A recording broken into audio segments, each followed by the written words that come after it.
J'adore les vidéos à la con comme ça. Salut bande de pignouf, comment vous allez? Moi comme d'hab, ça peut pire. Bienvenue sur 12 par saucisson sec. L'été est enfin là, je m'étais promis que je perdrais du poids et que je me sculpterais le summer body que j'essaie d'avoir depuis 10 ans. Mais malheureusement, les apéros ont eu raison de moi. Le sport ou la bière, j'ai pas choisi, ça s'est fait naturellement. Aujourd'hui, pour fêter l'été, on va parler d'un film vraiment classe. C'est un film que j'aime beaucoup parce que je trouve que le message est super intéressant. Contact. Je sais pas si vous l'avez tous vu celui-là, hein, il a l'air un peu moins connu que les autres. Alors que pourtant, il est vraiment intéressant et je trouve même assez maîtrisé. Sauf peut-être la fin, hein, on va le voir, hein, qui n'a quand même aucun putain de sens. On a encore une fois affaire à des extraterrestres qui sont juste de gros connards. Mais en même temps, est-ce qu'on peut considérer que l'univers a un sens? Je crois bien que la réponse est non, et j'en veux pour preuve ces images de défilés de mode. Et avant de lancer le générique, je vous invite à aller voir après cette vidéo la deuxième vidéo que j'ai sortie sur le SETI à la recherche de la vie extraterrestre, dans laquelle j'interviewe l'astrophysicien et planétologue Franck Marchis qui travaille au SETI, l'agence dont il est question dans le film, et qui nous parle de la recherche de E.T. Vraiment, manquez pas cette interview, on apprend beaucoup de choses très intéressantes. Elle sort mardi, donc dans 2 jours, hein, j'ai vraiment voulu les sortir très rapprochés, hein, comme ça, bah voilà, on va le faire pendant qu'il est bouillant. Allez.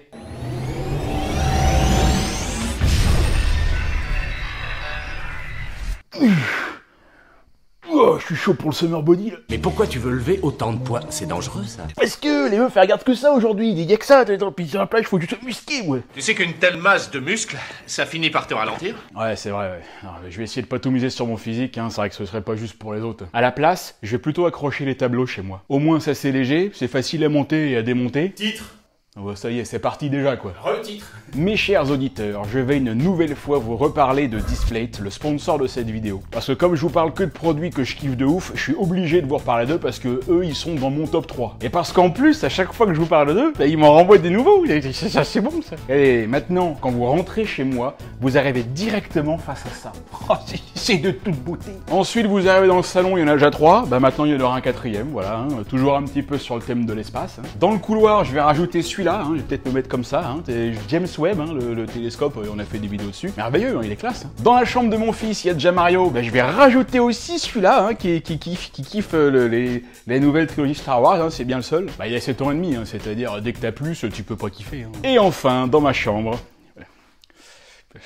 Non mais y a rien à dire, non, mais... Voilà, Displate fait tout ça, vous le savez, ce sont des posters métalliques, hein, c'est de la qualité, c'est ultra résistant. Et ça se fixe hyper facilement, vous le savez aussi, c'est tout le principe. Je peux vous jurer que si beaucoup de choses de mon appart pouvaient se régler aussi facilement qu'on fixe un tableau Displate sur un mur, alors là putain je serais le roi du bricolage. On m'appellerait Solo le bricolo. Fixer un tableau Displate, c'est comme une symphonie en 4 mouvements. Premier mouvement, on nettoie le mur. Deuxième mouvement, on colle la feuille. Troisième mouvement, on fixe l'aimant. Et quatrième mouvement, on pose le tableau au mur. On donne le tableau au mur, hein, qui nous remercie de cette offrande. Allez voir sur leur site, il y a des milliers de modèles en plusieurs tailles. Tout le monde peut trouver au moins 10 Displates qui kiffera. Et pour 2 Displates achetés, vous aurez 25% de réduction et pour 3 Displates achetés, 29%. C'est quand même pas pire. Si vous voulez profiter de l'offre, cliquez sur le lien dans la description. Merci beaucoup Displate pour sponsoriser cette vidéo. Alors, Contact. Eh ben, figurez-vous que ça faisait longtemps que je vous parlais de ce film parce que c'est un film que j'aime bien. Voilà, c'est tout.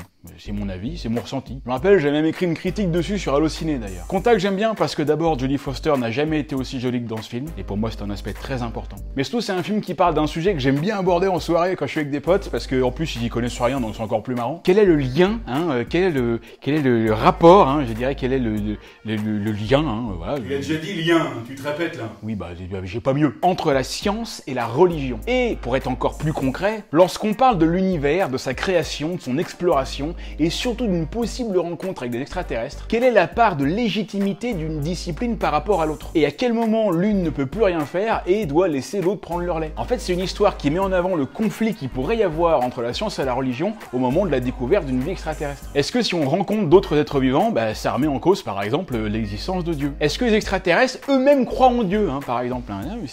Vous m'arrêtez pas, c'est une question qui pose dans le film. La vérité en ce domaine, c'est que nous ne savons même pas s'ils croient en Dieu. Moi, ça m'a fait marrer, quand même. J'aimerais tellement que si un jour on nous rencontre et qu'on leur explique que nous, on croit en Dieu et qu'il nous a créé à notre image, les mecs se foutent de notre gueule, mais alors. Après, dans Avatar, les navis, là, ils croient bien en leur connerie de Ewa, là.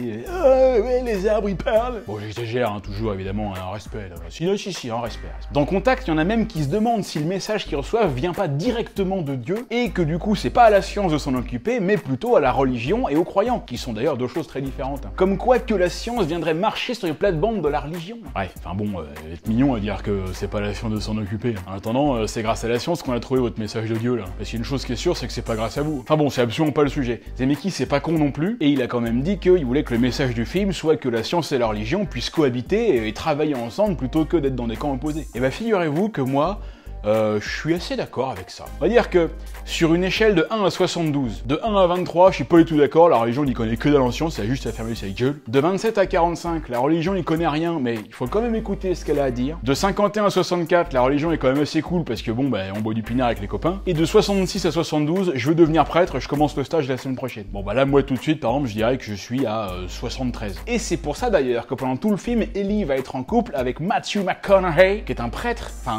un révérend, ce qui va donner lieu à de bonnes petites discussions bien intéressantes. Ah, voilà, c'était un peu ça dont il va être question dans ce film, qui est adapté du roman, du seul roman qu'a jamais écrit le mondialement connu et défunt Carl Sagan. C'est bizarre cette expression, le seul roman qu'il a jamais écrit. Donc il l'a pas écrit. Bah si, il l'a écrit. Bah, c'est le seul qu'il a jamais écrit. Si c'est le seul qu'il a jamais écrit, ça veut dire qu'il l'a pas écrit. Mais que par contre, ça veut dire qu'il a écrit tous les autres. Putain, il est balèze le Carlos, il a pas chômé. Hein. Si vous ne connaissez pas Carl Sagan, bah c'est pas compliqué, c'est pas le frère de Françoise. Carl Sagan était un astronome américain et grand vulgarisateur d'astronomie, de science, créateur de la série originale Cosmos, inventeur du fameux calendrier cosmique, hein, qui ramène à une échelle d'un an toute l'histoire de la création de l'univers. Et Sagan était aussi passionné par l'exobiologie, par la recherche extraterrestre. Et c'est pour ça qu'il a beaucoup soutenu et travaillé avec le SETI, l'agence américaine de recherche des extraterrestres, hein, Search for Extraterrestrial Intelligence, agence pour laquelle Jodie Foster travaille dans le film. Et donc, il a écrit en 1985 un roman qui raconte l'histoire d'Eleanor, dit Ellie Arroway, une astronome qui est convaincue que les E.T. sont quelque part là-haut, mais que personne ne la prend elle et son équipe au sérieux et en menace même d'arrêter leur programme d'écoute spatiale. Sauf qu'un jour, il capte un message émis depuis l'étoile Vega située à 25 années-lumière. Vega dans la constellation de la Lyre, hein, j'en ai déjà parlé plein de fois, hein, vous savez où elle est maintenant, hein, on la voit tous les soirs en ce moment. Et quand elle décrypte le message, elle va se rendre compte qu'en fait, ce sont les plans d'un véhicule qui pourrait permettre aux humains de voyager dans l'espace afin de rencontrer les E.T. Et quand elle se posait la question de savoir qui y va, parce qu'il y a une seule place, bah elle va vouloir y aller bien sûr parce que c'est son projet, mais on va lui refuser le ticket. Pour la raison absolument hallucinante qu'elle ne croit pas en Dieu. Alors justement, hallucinante en fait, non,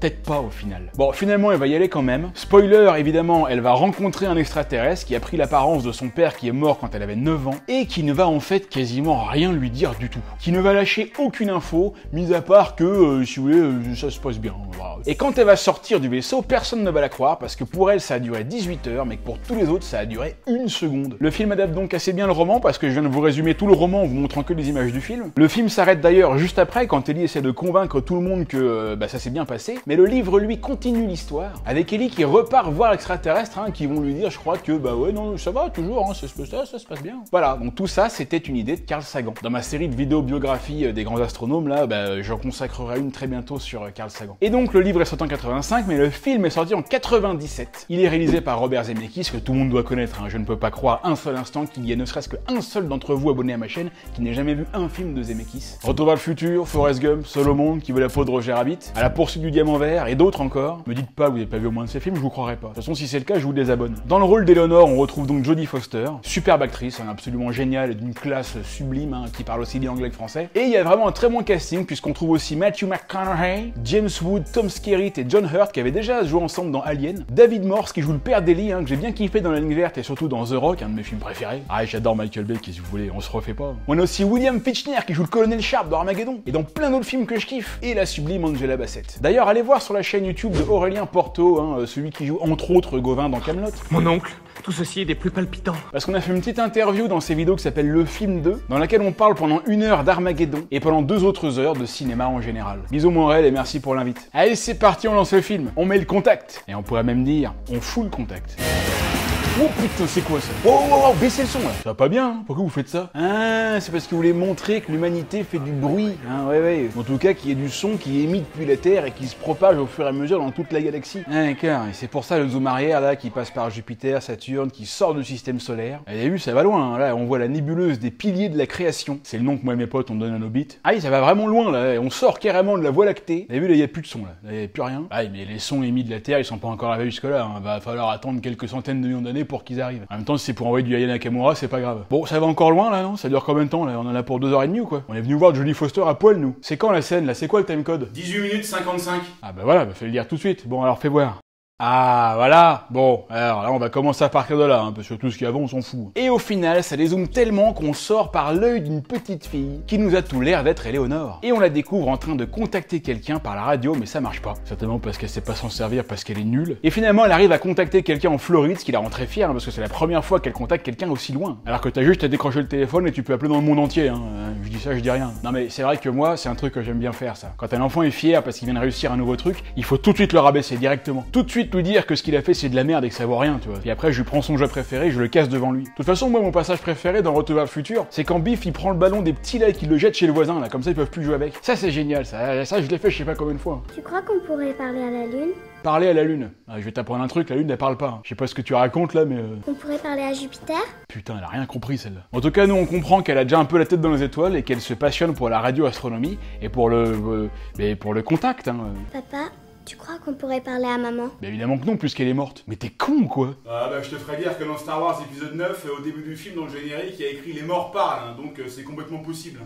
Je ne veux plus jamais entendre parler de Star Wars épisode 9. C'est bien compris. Et là, elle lui pose The Question. Tu crois qu'il y a des gens sur les autres planètes? Alors ça, ouais, puis je peux pas te dire, là, non, là, je sais pas, là. Voilà, donc, son personnage est posé. Et on la retrouve quelques années plus tard, à Porto Rico, devant le radiotélescope d'Arecibo, très connu. Hein. C'est à l'époque le plus grand radiotélescope du monde, hein, et cela jusqu'en 2016, avant que les Chinois n'en construisent encore plus grand. Eh oui, les Chinois, encore eux, peuvent pas nous foutre la paix une seconde. Bon, de toute façon, le truc est tombé en ruine il y a 2 ans, hein, et maintenant il marche plus. En même temps, on s'en fout, puisqu'il a jamais rien capté. Par contre, James Bond, il s'est pété dessus avec 006, c'était dans GoldenEye, hein, tout le monde s'en souvient. Et 006 meurt, logiquement, puisqu'il est joué par Sean Bean, et que Sean Bean, quand il joue dans un film, il meurt. Sean Bean, c'est l'acteur qui est mort le plus de fois au cinéma. Ouais. Même dans les séries, il meurt. Alors, lui, c'est quand son personnage, il meurt pas que ça lui fait bizarre. Enfin bon, revenons à nos télescopes. Ellie contemple l'antenne avec le petit thème musical qui va bien. Qu'en pensez-vous, professeur Arroway? Ah, il est devenu professeur, carrément. Il est pas chômé, hein. Enfin, en même temps, professeur, c'est plus tout et rien dire. Si ça se trouve, elle est professeure d'art plastique au collège, ce qui veut dire qu'elle a complètement raté sa vie, et qu'elle vient juste là pour trouver de l'inspiration pour le prochain devoir qu'elle va filer à ses élèves. Bon, a priori, elle est pas là par hasard, parce que direct, elle se met devant un ordi et elle écoute des trucs. Et là, il y a direct un son bizarre qui provient de quelque part.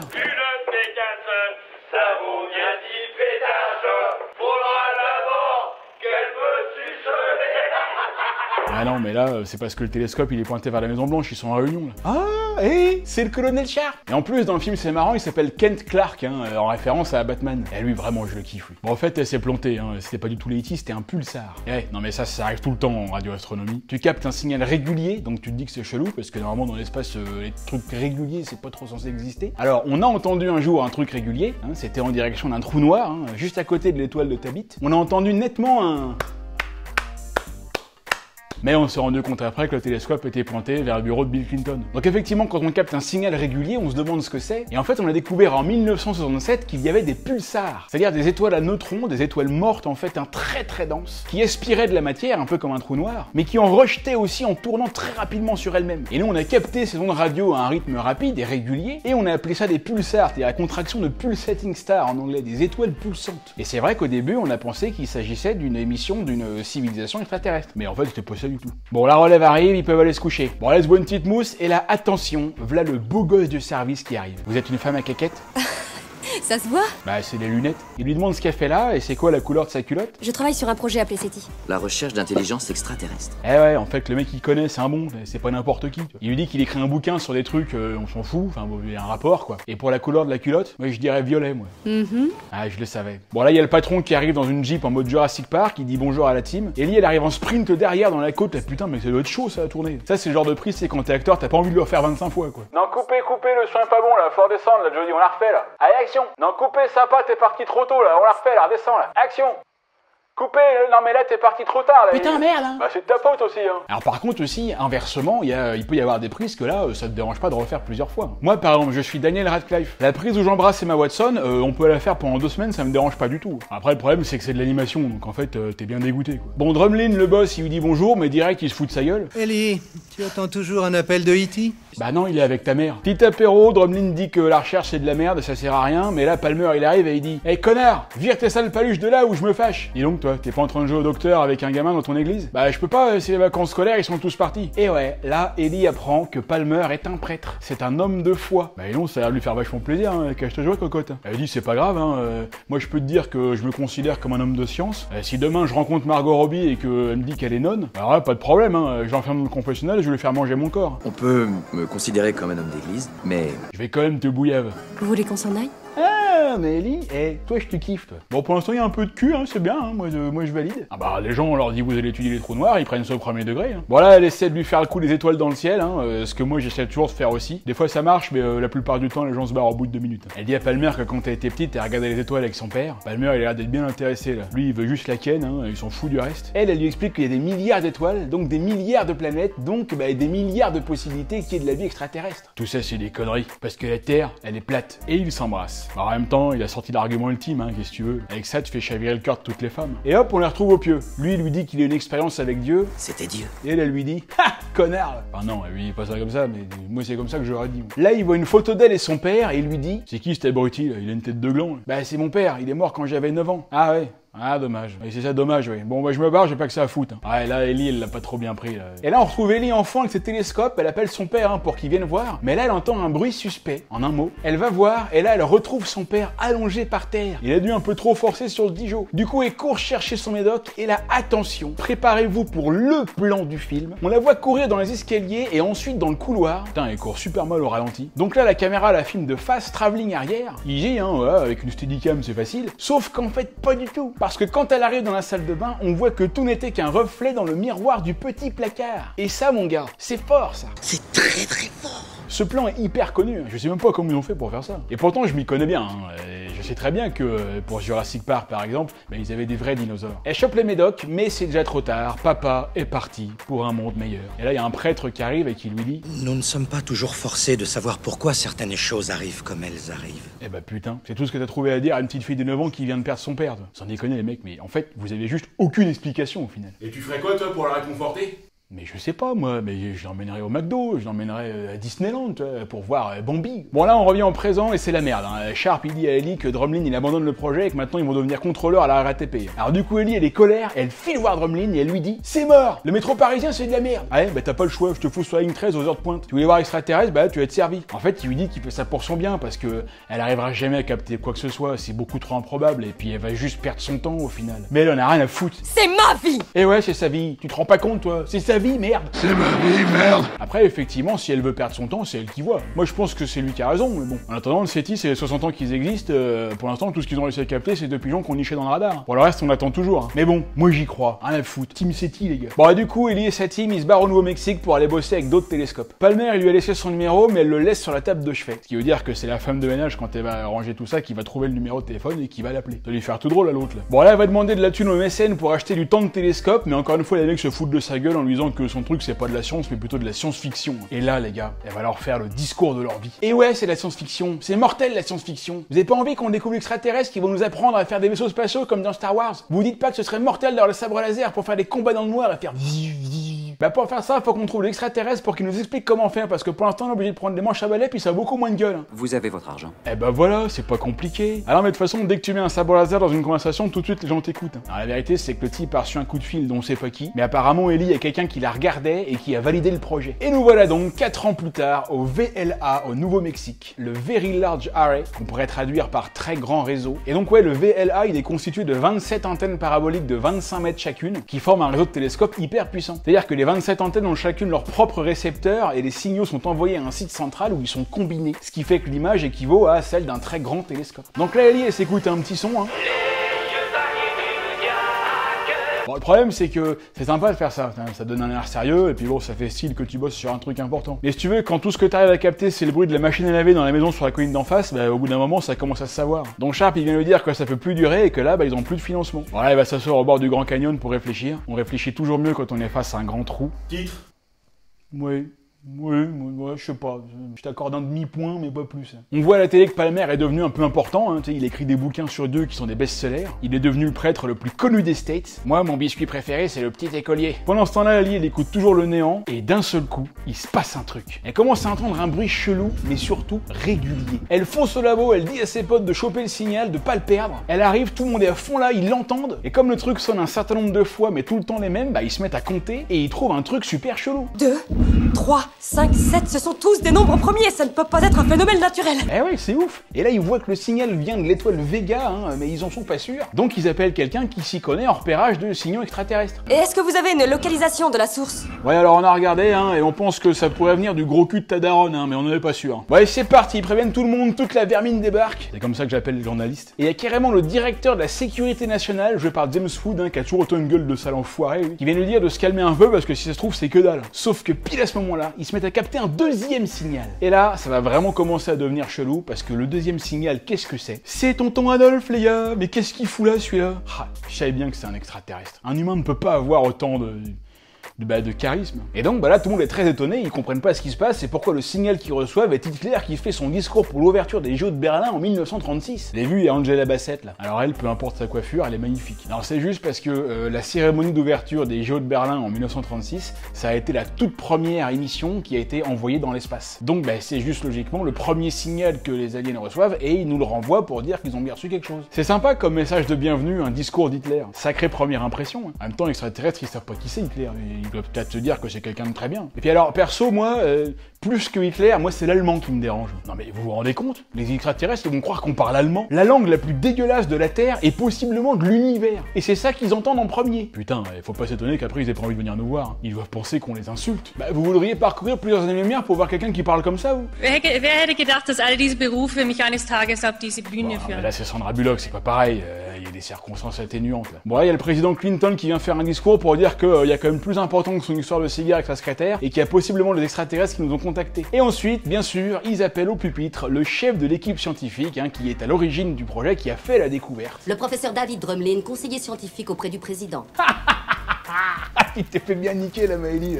Il te l'a mise bien profond par derrière et sans vaseline. Vous vous rendez compte, c'est elle qui a fait la découverte et c'est son salaud de patron qui va récolter tous les honneurs. Je peux te dire que là, elle est bien vénère là. Mais vous savez quoi, c'est pas grave. Parce que sa team a fait une découverte encore plus importante. Des écritures, des plans. Les E.T. leur ont envoyé plein de trucs écrits, plein d'infos. Sauf qu'on a absolument aucune idée de ce que ça veut dire. C'est con, Et maintenant, il va falloir déchiffrer. Et puis alors, bonne chance, parce que comment tu fais pour déchiffrer un truc dans une langue que tu connais pas, toi? C'est ultra chaud. Regardez le film Premier Contact, justement, et vous verrez. C'est comme si on vous demandait de déchiffrer une ordonnance de médecin. C'est impossible, le truc on dirait de l'arabe. Alors on voit une télé qui montre des journaux TV de plusieurs pays qui parlent d'extraterrestres. Vous pouvez m'expliquer à quoi ça sert de regarder 4 chaînes de télé en même temps de pays différents avec le son? Vous entendez 4 langues différentes en même temps, vous allez rien comprendre, c'est complètement con. Puis alors évidemment, comme d'habitude, dès qu'on parle d'extraterrestres, ça ramène obligatoirement des milliers d'abrutis qui débarquent des 4 coins du monde pour voir ce qui se passe, c'est-à-dire rien pour le moment. Non mais regardez-les-moi ces imbéciles. Non mais il y a vraiment des gens qui ont pas de vie. Mais qu'est-ce qu'ils foutent là? Vous avez pas un boulot, non? Ah là là, non mais je te jure, moi je te foutrais tout ça dans un charter, je te les relâcherais au milieu de l'Antarctique, là, et au moins il ferait chier personne. Imagine elle, c'est ta mère. Non mais il y a même des Indiens sans déconner. Alors là, vraiment, j'avoue que j'ai pas compris le rapport. Ils doivent se dire qu'on parle pas assez d'eux, et puis ils veulent être là aussi, et voilà, ils essaient de bouffer à tous les râteliers. Non mais regardez-le lui, là, putain, et on dirait moi, mais en rasé. Et alors là, attention, c'est quand tu pensais que t'avais touché le fond, que tu dégringoles encore plus bas.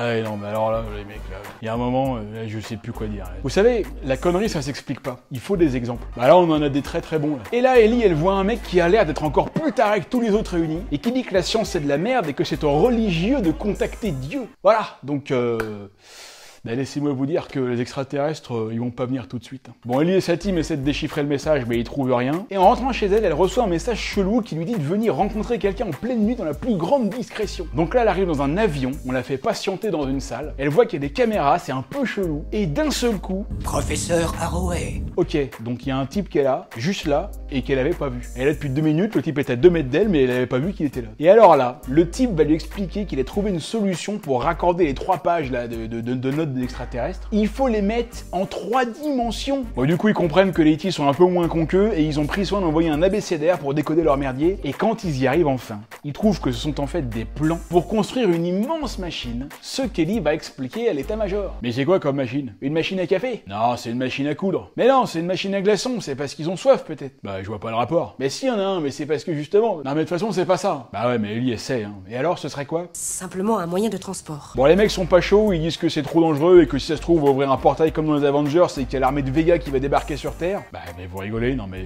on sait pas. Et peut-être. Tiens, regardez qui voilà, là. Il y a longtemps qu'on l'a pas vu celui-là. Qu'est-ce que tu deviens, toi, l'abbé? T'as changé ton nom en Z? Bah oui, l'abbé Z. Bon, là, il y a les religieux qui entrent en scène et qui disent que c'est trop risqué et qu'on ne connaît pas les valeurs des extraterrestres. Est-ce qu'ils sont plutôt centre-droite, plutôt extrême-gauche? Est-ce qu'ils sont pour le port du masque quand on est seul en voiture et que de toute façon... La vérité en ce domaine, c'est que nous ne savons même pas s'ils croient en Dieu. Non mais tout ça, ça n'a pas de sens. Non, effectivement, ça n'a pas de sens, non. Enfin, peut-être après tout. En tout cas, elle maintient que le message a été envoyé en langage mathématique et que c'est pas une voix qui est venue du ciel. Mais une voix venue du ciel, c'est exactement ce que vous avez trouvé, professeur Arroway.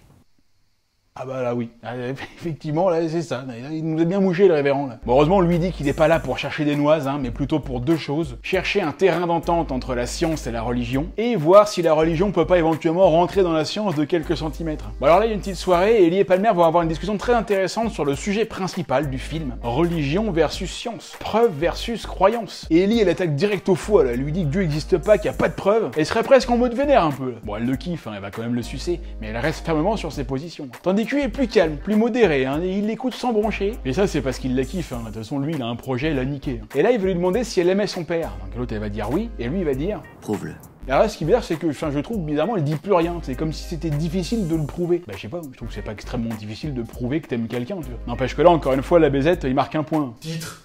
Oui. Et là, ils apprennent en direct que ça y est, le message est déchiffré et qu'en fait, ce sont les plans pour construire une machine à laver. Pour laver leur cerveau de gros cons terriens là qui sont pas foutus de piger comment on fait des voyages dans l'espace. Et accessoirement aussi pour construire une machine pour un humain, mais qu'on sait toujours pas à quoi ça sert. Mais n'empêche que ça veut dire quoi? Bah ça veut dire qu'Ellie, elle avait raison. Du coup, maintenant, va falloir trouver qui va y aller. Ellie, elle pense bien sûr que c'est elle qui doit y aller parce que c'est elle qui a tout découvert. Mais c'est sans compter sur l'autre gros con de patron de merde là qui veut toujours passer devant tout le monde. Et comme c'est lui qui décide, bah Ellie, du coup, elle passera après. Alors le truc marrant, c'est que Palmer, lui, va faire partie du jury qui va décider qui il faut choisir. Personnellement, si j'étais dans le jury, je choisirais d'envoyer une actrice porno. Bah parce que si on en envoie une et qu'elle fait le job là-bas, bah eux ils vont peut-être être contents et puis ils vont peut-être se dire que c'est comme ça qu'on fait pour accueillir des nouvelles races. Donc il y a des chances qu'ils nous en envoient une aussi. Et alors là, faut ouvrir tous les portails et puis on accueille toute l'armée. Hein. Mais ouais, mais il faut réfléchir les gars. Alors évidemment, si nous envoient une comme ça, bon bah moi clairement je mets mon dossier en haut de la pile. Après c'est sûr que si elle est comme ça, moi je vous la laisse. Ouais c'est bon, hein, j'ai déjà couché avec une Marseillaise, ça m'a suffi. Bon, c'est l'heure de l'entretien final, le jury lui pose les dernières questions. Si vous deviez rencontrer ces végans et qu'on vous permette juste de leur poser une seule question,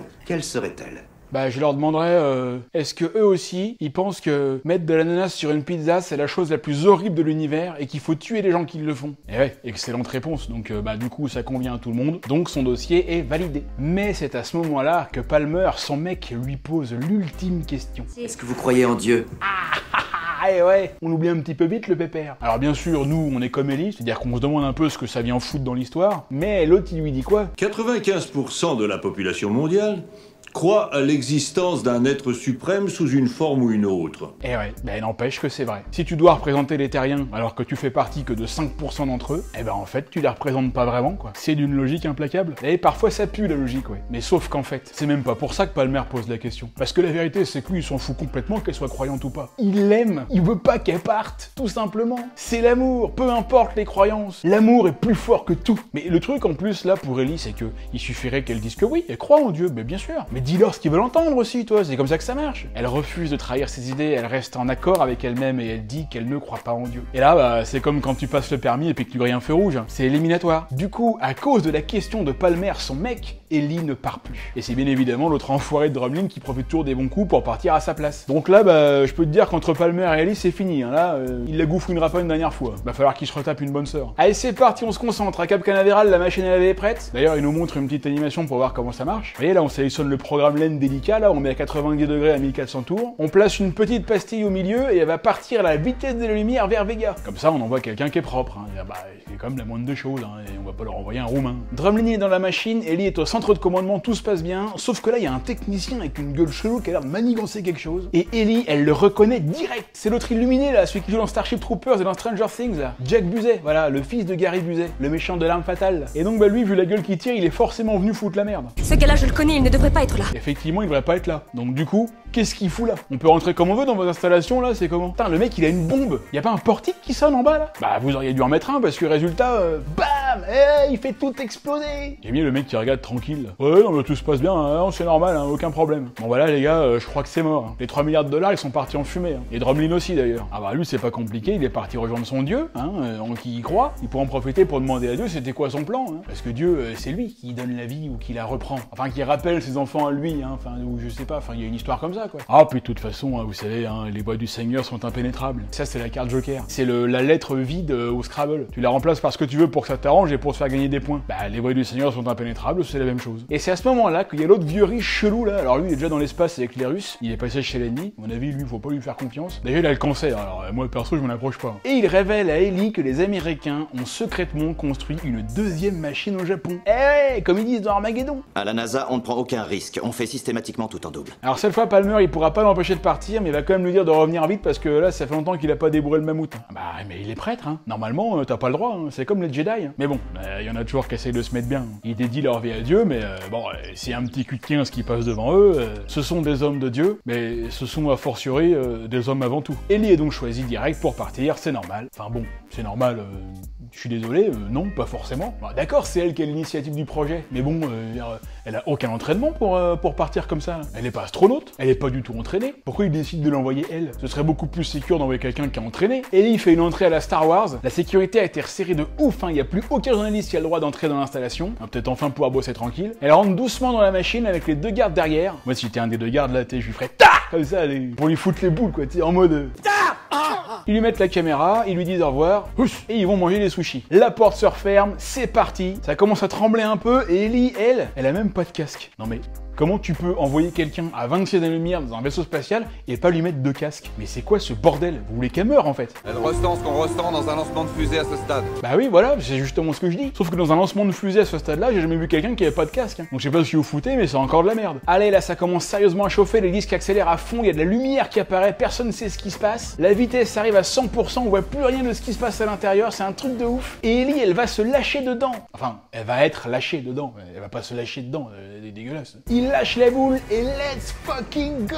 C'est parti Space Mountain les gars, on lève les mains, on sourit pour la photo! C'est complètement ouf, elle part dans l'espace, elle rentre dans un trou noir ou un trou de verre, on sait pas, elle passe en vitesse lumière, elle fait le raid de Kessel en moins d'1 parsec. Putain, on va chez les extraterrestres les gars, on va les voir, c'est énorme! On va voir les trucs de ouf quoi, ça va être excellent! Elle arrive enfin à destination, tranquille, en douceur, elle se pose tout doucement sur une plage. Qu'est-ce que c'est que ça? Pourquoi elle est sur une plage? C'est pas du tout un truc d'extraterrestre, ça. C'est quoi ce délire? Tout ça pour ça? Bah, il n'y a pas besoin de construire une machine à 3 milliards de dollars, les mecs. 100 balles avec Ryanair, tu vas en Corse et c'est bon. Hein. Ah, attendez, il se passe un truc bizarre, là. Regardez, on dirait que le truc est faux. Vous avez vu, là? Il y a des espèces de parois, là. Ça ressemble à une sorte de simulation, là. Qu'est-ce qu'ils regardent, là? Il y a un truc qui arrive au fond? Qu'est-ce que c'est que ça, là? Putain, c'est un alien. Ça y est, ils arrivent. Ils sont là, les gars, on va les voir. Terrible, j'ai trop hâte. J'espère qu'il y a une autre gueule que dans Mission to Mars. Hein. S'il vous plaît, faites qu'elle soit comme Neytiri, mais totalement nue. Alors, ça ressemble à quoi? Mais qu'est-ce que c'est que ce bordel? Mais putain, c'est son daron. Déçu. Non, très déçu, très déçu. Non mais je l'aime bien David Morse, hein, mais bon, nous on voulait voir un extraterrestre, nous. Qu'est-ce qu'il fout là, lui d'abord? Il est pas mort. Rien de tout ça n'est réel. Ah bah oui, il me semble. En fait, elle hallucine. Vous avez retranscrit mes pensées, même mes souvenirs. Qu'est-ce que tu crois? On est des bons, nous, on n'est pas des tocards comme vous. Ah bon, je suis désolé, en attendant, c'est peut-être fort, mais c'est tout sauf original. Une plage? Non mais attendez, on s'est tapé 23 années-lumière pour arriver à la calanque de Sormiou à Marseille. On a cru que ça pouvait te faciliter les choses. Mais on en a rien à foutre que vous voulez nous faciliter les choses, on veut voir les trucs d'extraterrestres, nous. On a cru que ça faciliterait les choses, mais j'y crois pas. Là. Moi j'aurais été Ellie, j'aurais répondu. T'as mal cru, piéton! Bon et alors, mis à part le sable fin, là, vous allez nous apprendre des trucs ou vous allez juste nous servir une pina colada? Pourquoi m'avez-vous contacté? Tu nous as contactés. Ouais, super. En gros, vous êtes responsable de rien, quoi. Bon, vous allez me dire quelque chose d'intéressant, je repars tout de suite. Et tous arrivent ici par ce système de tunnel que vous avez construit? On ne l'a pas construit, on ne sait pas qui l'a fait. Et bah pourquoi vous nous l'avez envoyé alors? Vous trouvez un truc, vous savez pas ce que c'est, puis vous l'envoyez aux autres. Et si c'était une bombe? Connard. Bon, mais encore, une précision ou deux peut-être, non? Toutes les autres civilisations que vous trouvez, elles viennent ici? Pas toutes. Il commence doucement à me chauffer, lui. J'ai l'impression qu'il se fout de notre gueule. Il va rien nous lâcher du tout, là. Est-ce que vous savez ce qu'il y avait avant le Big Bang? Oui, on sait, bien sûr, oui. Et il y avait quoi?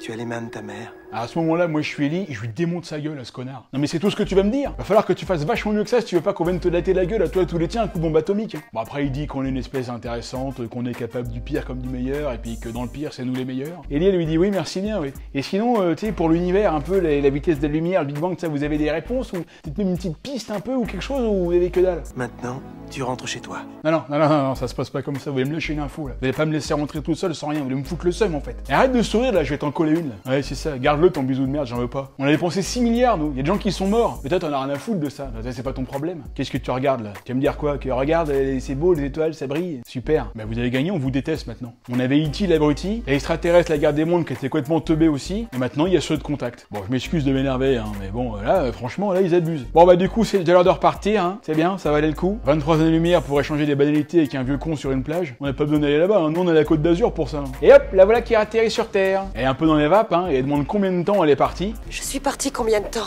La nacelle où vous êtes est tombée tout droit à travers la machine. Vous n'êtes allé nulle part. Et ouais, là il lui explique que les 43 caméras ont filmé la même chose, la nacelle qui tombe d'une traite entre les cercles et qui arrive direct à la baille. Donc évidemment quand elle jure qu'elle est partie, personne ne la croit. Et là elle va devoir justifier un peu ce qui s'est passé, et devant tout le monde en plus. Parce que là les autres ils disent carrément que c'est le vieux taré là qui a fait une dernière expérience avant de canner et qu'elle a juste vécu une sorte d'hallucination. Et comme en plus les caméras n'ont rien enregistré, bah y a aucune preuve qu'elle est partie. Et c'est précisément à ce moment-là que l'histoire prend tout son sens. Parce que là, entre la scientifique qui demande aux gens de croire à l'expérience qu'elle vient de vivre alors qu'elle n'a pas de preuves, simplement sur sa bonne foi, et les croyants, enfin je sais pas si c'est comme ça qu'on peut les définir à ce moment-là du film, mais enfin, c'est un peu ça quand même, quoi. Qui juge irrecevable le fait qu'elle demande qu'on la croie alors qu'elle a pas de preuves, alors que même croit en Dieu sans aucune preuve. Là les rôles sont complètement inversés, et là on est un petit peu dans un plan à la John Woo avec tous les flingues de tous les côtés, là. Et bah ça franchement je trouve que c'est méchamment bien amené. Et au final, Ellie va admettre effectivement que c'est possible que ce ne soit pas passé, mais en même temps, elle sait ce qu'elle a vécu. Et tout en elle lui dit que c'était réel. Je vous ai dit que je les ai vus. Je suis pas folle quand même, merde. En même temps, je vous avoue, ils m'ont lâché aucune info. L'autre, il m'a juste dit que 2 plus 2, ça fait 4. Merci bien. Mais quand même, ça veut pas dire que ça s'est pas passé. Et donc voilà, au final, bah, elle repart et voilà, on n'aura pas le point final de cette histoire. Là, on a une petite scène durant laquelle la conseillère du président discute avec le mec de la sécurité et elle lui dit que, tu sais, au fait, les images de la caméra qui ont rien enregistré là. Oui, bah alors. Bah c'est marrant parce qu'elles ont rien enregistré, mais pendant 18 heures. Ça prouve rien. Moi, je vois rien, donc y a rien. Et si je te dis que j'ai pas de culotte mais que tu peux pas voir, tu me crois? Ah bah justement, il faut que je vois. Je veux bien te croire, mais il faut que je vois. Et le film se termine enfin sur ce très joli plan de Ellie qui contemple un bout du Grand Canyon. Elle prend des petits cailloux dans la main et elle se dit que la prochaine fois qu'elle rencontrera des extraterrestres, elle espère qu'ils seront moins relous que celui qu'elle a rencontré là. Et le dernier plan du film nous montre à nouveau un beau ciel étoilé avec ces deux mots. For Carl. Pour Carl, hein, ce grand astronome hein, donc, qui a découvert avant tout le monde hein, l'astéroïde qui allait s'exploser sur la Terre dans Armageddon. Et fin. Et voilà mes amis, une nouvelle vidéo 12 par Ciné qui se termine. C'est un joli film, un Contact. Hein. Carl Sagan d'abord et puis Robert Zemeckis ensuite ont abordé le thème avec, d'une manière très intelligente et même très touchante. Et personnellement, si demain on découvre une nouvelle vie extraterrestre, je me demande bien à quoi ressemblera le dialogue entre science et religion, qui auront l'un et l'autre certainement beaucoup à dire sur ce sujet. Voilà, j'espère que cet épisode vous a plu et comme je vous l'ai dit en début de vidéo, ne manquez surtout pas l'interview que j'ai réalisée de Franck Marchis, astrophysicien planétologue qui travaille au SETI et qui nous parle de la recherche de la vie extraterrestre et des choses qu'on a déjà découvert et aussi des projets futurs. Et pour lui comme pour moi, ils sont déjà là. Et peut-être même qu'ils nous regardent en ce moment même et qu'ils se disent « Mais qu'est-ce qu'ils sont cons !» Allez, n'oubliez pas le like, le commentaire, le partage, l'abonnement. Venez rejoindre la communauté 12 par Sec sur les réseaux sociaux. Je vous souhaite un très bon été, je vous dis à très bientôt pour un prochain épisode. C'était Yann Solo sur 12 par Sec. Ciao.